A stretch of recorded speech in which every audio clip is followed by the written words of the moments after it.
Hello and welcome to The Perspective. I'm your host Rafiq Iqbal, and in today's show we'll be talking about the SCO Summit that is to be hosted in Islamabad on the 15th and 16th of this month. With regards to that, we know that heads of all the member states of the Shanghai Cooperation Organization are going to be coming in.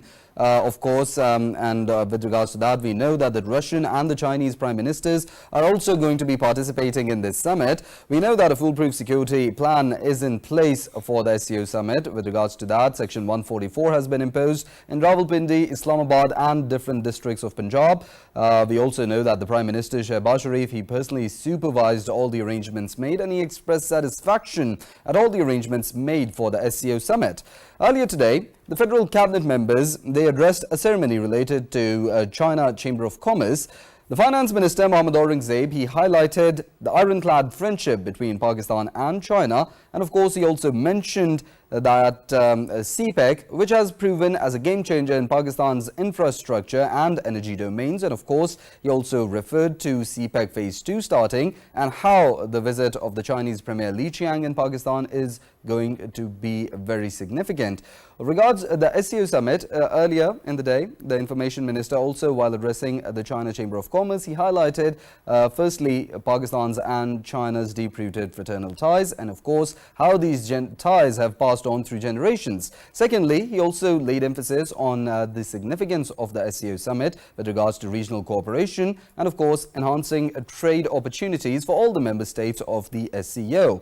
We know that the MOUs and agreements are also expected to be signed, as of course the SCO provides Pakistan with a position and an opportunity to improve its stature overall in the country and in the Committee of Nations. Of course, these are the different aspects that we'll be discussing regarding the SCO Summit that is to be hosted on the 15th and 16th of October.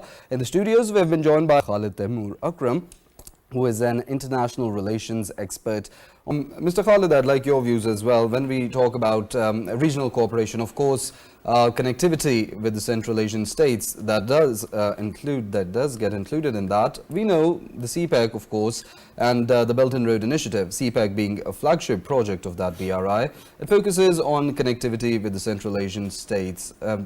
What opportunities do you think Pakistan is missing out on that it could capitalize on with regards to the SCO and of course enhancing trade with these member countries of the SCO, and of course with regards to the vision that is being implemented in the region that we see in regards to the CPEC and the BRI? Yes, first of all, as the ambassador has said, that this is a great occasion for Pakistan, and we would like to welcome all the delegates to Pakistan, because the Shanghai Cooperation Organization's this COG, Council of the Government Heads meeting, which is going to held in Pakistan, is a very, very significant event for Pakistan. It will also give an opportunity to the prime ministers of the region to come to Pakistan and see Pakistan for itself. As we know that CPEC's infrastructure phase is about to get completed, and CPEC is not only for China, but it is also linking the landlocked countries with Pakistan and through Pakistan with the Indian Ocean. As you know that the Central Asian countries, which were referred as landlocked, now they call themselves as land-linked countries, and they are very happy with the completion of CPEC. So I think Pakistan can capitalize with this kind of the conference, and with the visits, with this high-level visits, Pakistan will have an opportunity to showcase its potential. Pakistan will have an opportunity to tell them about the potentials what we have. But at the same time, SCO has yet to, since it's a new organization, it has yet to finalize on few of the issues, which I think Pakistan can take a lead role. The major challenges are that currently the SCO does not have any kind of legal framework for trade. We need to have collaborations in terms of because Pakistan, India and South Asia is following the British laws.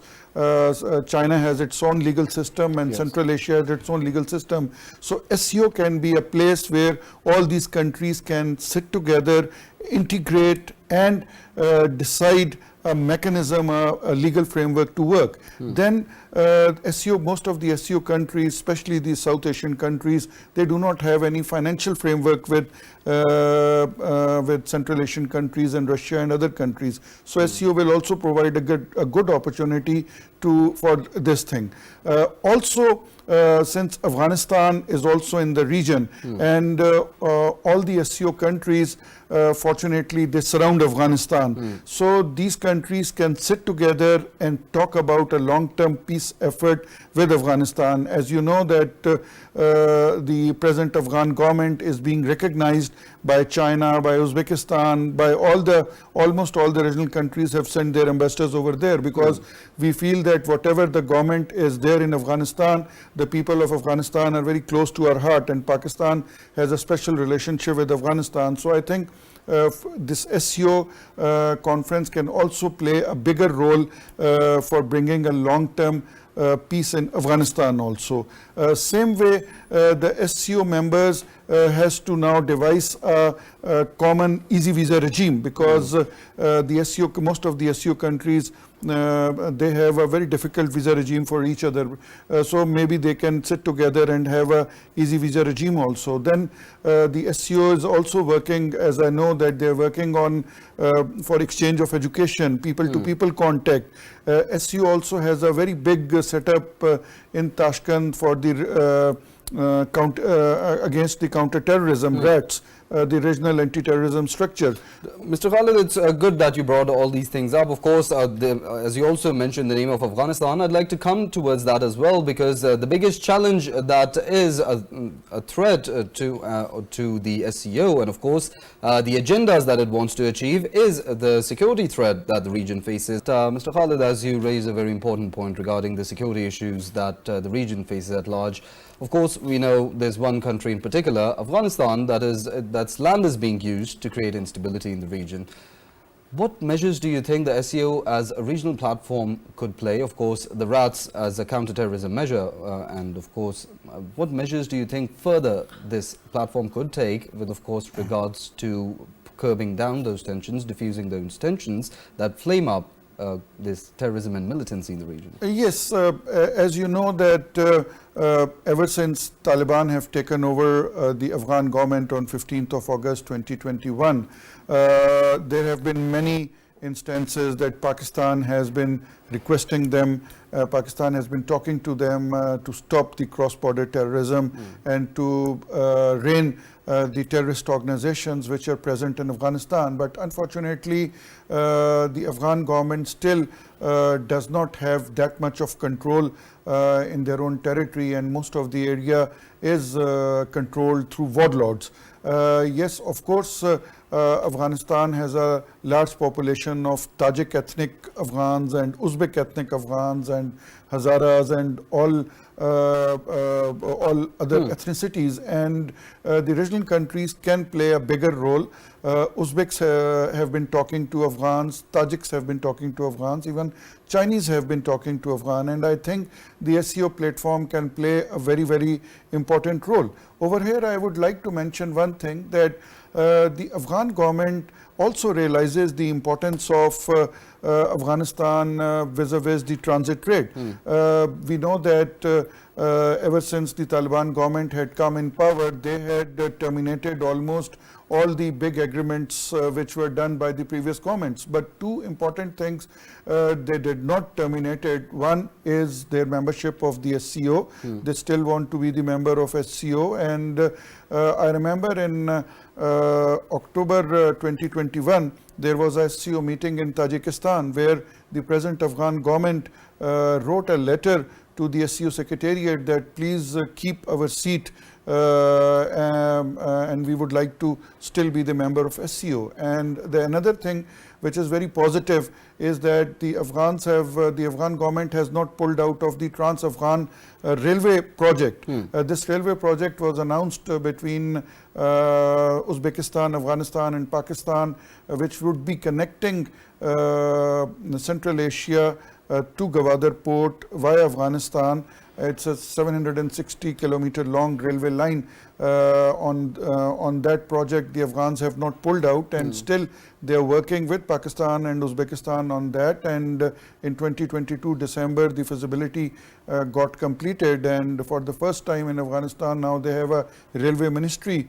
Although they do not have a formal railway, but they have a railway ministry to oversee this project. So they understand the importance of Central South Asia connectivity. They understand the importance of the regional trade, and we have realized this thing that, and they have realized this thing that they have to have good relationship with the neighboring countries, and especially Pakistan. As we know that Pakistan has always been supporting Afghan people. Pakistan has been hosting Afghanis for a very, very long time. I think ever since 1979, Pakistan has been a second home for Afghani people. But as I said, that the present situation of Afghanistan is not that conducive for the transit trade, and I think the platform of the Shanghai Cooperation Organization will be very, very beneficial for talking to them, because the SCO countries can talk with Afghans with one voice. And over here I would also like to make a special mention of the SCO Summit, which happened 2 years back in Tashkent. In that the SCO countries jointly decided to facilitate Afghanistan, and the Uzbek government provided a platform in Tirmiz. They made a Afghan transit trade hub in Tirmiz to facilitate Afghanistan. Currently, the trucks from Pakistan are going through Afghanistan to Uzbekistan and then to Kazakhstan also, but it's not happening in the pace it should happen. So I think that these countries can sit with Afghan government, and some sense will come into the Afghan government to cooperate in terms of counter-terrorism with the regional countries. Well, Mr. Khalid, I'd like your views on the vision of President Xi. Of course, when we talk about the SCO, the vision traces back to the Belt and Road Initiative, and of course what regional cooperation and of course and concerted efforts and integration of the region at large.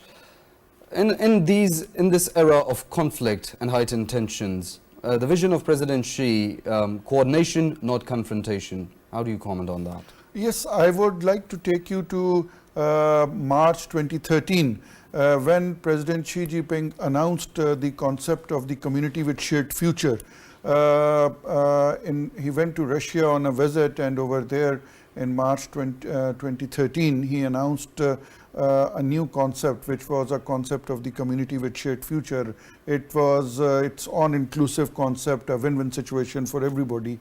And then after that, we saw that in May 2013, China announced the Belt and Road Program, and now Belt and Road Program has 155 countries, partner countries, and they have 30 organizations, including SCO, as partner to that. So President Xi Jinping's vision is all-inclusive. It is that no country is big or small. Every partner is equal. It is not colonizing any country. It is not enforcing a will of one country on another country.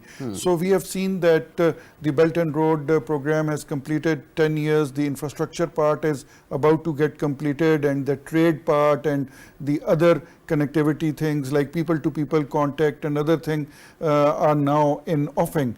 So I would say one thing, that Shanghai Cooperation Organization truly reflects the vision of President Xi Jinping as vis-a-vis his concept of community with shared future. Shanghai Cooperation Organization can provide that platform which is needed in the Belt and Road Initiative, because BRI is just the infrastructure. It is the name of the connectivity through road and rail network. And Shanghai Cooperation Organization provides us a platform where we can talk about tariffs, where we can have a single tariff in the member countries, where we can have easy visa regimes, where we can have tomorrow maybe we can have a SCO bank, tomorrow we can have a SCO SCO connectivity corridor in which we can do away with QTTs. Right now, Pakistan have to sign quadrilateral transit trade agreements because the transit trade is going through not through one country but through multiple countries to reach at the back end countries of the landlocked or land-linked countries. So all these things, the banking sector, because now if we have to send money to these Central Asian countries, it has to route through some international channels. Definitely. So maybe SCO can have a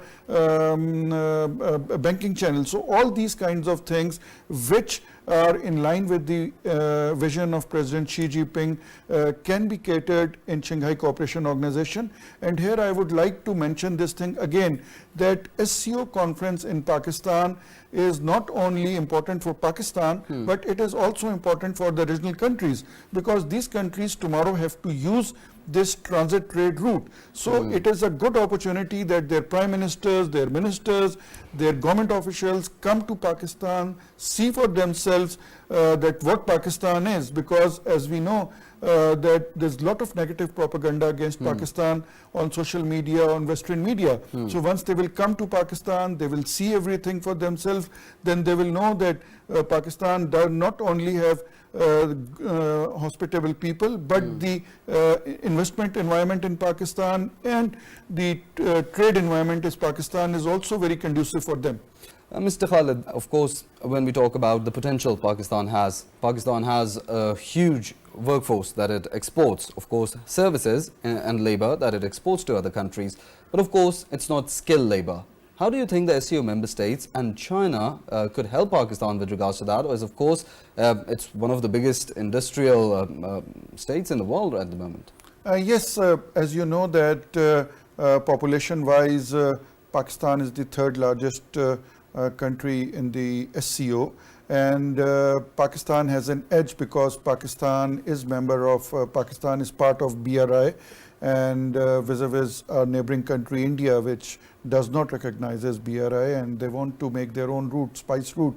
So Pakistan can learn a lot from China. Pakistan is already learning a lot from China, and yes, Pakistan needs to have skilled labor which tomorrow can be very helpful for the CPEC route countries, because we need to train our people. Now, as we are entering from first phase of the CPEC into the second phase of the CPEC, so what Pakistan needs right now is to train youth in various service industries, because as a transit country, as a major transit country, we need to increase our services. We need to increase our logistic services. We need to put in order our hospitality services. We need to put in order all the services related to the energy sector, all the services related to the industrial sector, because including IT and other sectors. So all these sectors need to be improved, and this skilled labor, we don't have to export this skilled labor to these countries, but once we train this labor over here, so they can facilitate the trade, they can facilitate the connectivity, because ultimately the land-linked countries have to use Pakistan. They have to enter from Peshawar, coming from Central Asia and going all the way to Gwadar. They would need logistics, they would need a place to stay, they would need somebody to load the things, they would need lots of logistics, maritime logistics, railway logistics, other land logistics. So for them, we need to prepare our youth. And I think China can play a very crucial role in training our youth. China can play a very, very crucial role. And in the energy sector, we can take help from Kazakhstan, we can take the help from Turkmenistan and these countries. Definitely, of course, there is a youth bulge in the country, and of course, this youth bulge, if given the right guidance, they've given the right trainings, and they've imparted the right skills, it could obviously contribute a lot to Pakistan's national economy. Khalid Taimur Akram, an international relations expert, thank you both for your time and being part of the conversation. Of course, your insights are very much appreciated. That wraps up the perspective for today. Of course, we discussed the SCO Summit that is to be hosted on the 15th and 16th of October, the potential that it holds for all the member states, and of course the potential that it holds for Pakistan, and how this SCO Summit that is going to be held is going to prove as a very significant event in the region and in the world at large. That's all we have for today. See you same time next week. Till then, take care.